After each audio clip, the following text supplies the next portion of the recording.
মোলৈ এটা প্ৰশ্ন আহিছে, বাইদেউ যৌন মিলন কৰি থকাৰ সময়ত আমি আমাৰ পাৰ্টনাৰগৰাকীক আঙুলিয়াই দিব পাৰিনে? অৰ্থাৎ যেতিয়া মিলন কৰি থকা হয় সেই সময়ত আঙুলিয়াই দিয়াটো ভাল নে বেয়া? বা আঙুলিয়াই দিলে কোনো অসুবিধা হ'ব পাৰেনে? বা আঙুলিয়াই দিলে কিবা বাল হয়নে?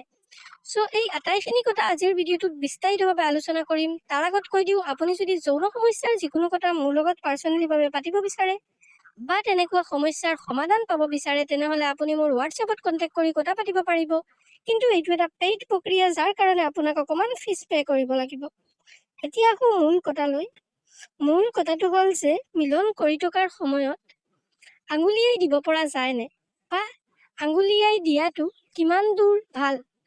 চোৱা বন্ধুসকল, সেই কথাটো যদি ক'বলৈ যাওঁ তেনেহ'লে বেচিকেলি মিলন কৰি থকাৰ সময়ত নিশ্চয় আপুনি আঙুলিয়াই দিব পাৰিব। আৰু আঙুলিয়াই দিলে আপুনি এটা সুখ দিব পাৰিব মহিলাগৰাকীক বা আপোনাৰ পাৰ্টনাৰগৰাকীক। চোৱা, যৌন মিলন কৰি থকাৰ সময়ত যদি আপুনি আঙুলিয়াই দিয়া, তেনে অৱস্থাত মহিলাগৰাকী বৰ বেছি পৰিমাণে উত্তেজিত হৈ যায়, বৰ বেছি পৰিমাণে এক্সাইটেড হৈ যায়, যাৰ ফলত আপোনাৰ যৌন মিলন বা আপোনাৰ মিলন কৰাৰ যিটো সময়সীমা, সেই সময়সীমাটো বৃদ্ধি হয় আৰু আপোনালোক দুয়োজন এজন আনজনৰ প্ৰতি সন্তুষ্টি হোৱা বা ছেটিছফেকশ্যন পোৱা। মহিলাগৰাকী অতি সহজে উত্তেজিত হৈ পৰে আঙুলিয়ালে পুৰুষৰ আঙুলেৰে, আৰু তেনেকৈ উত্তেজিত হৈ গ'লে আপোনাৰ যিটো মিলনৰ যিটো সময়সীমা, সেই সময়সীমাটো নিশ্চয় বৃদ্ধি হ'ব।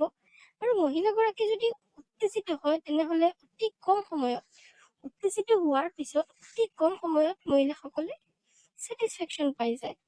সেইকাৰণে এই কথাটো গম পাবলগীয়া যে যৌন মিলন কৰি থকাৰ সময়ত যদি আপোনাৰ আঙুলিয়াই দিয়া হয় এগৰাকী মহিলাক, এগৰাকী পুৰুষে, তেনে ক্ষেত্ৰত বৰ এটা ভাল সুখ অনুভৱ কৰে মহিলাগৰাকীয়ে। বন্ধুসকল, আশা কৰিছোঁ আপোনালোকে গম পাইছে।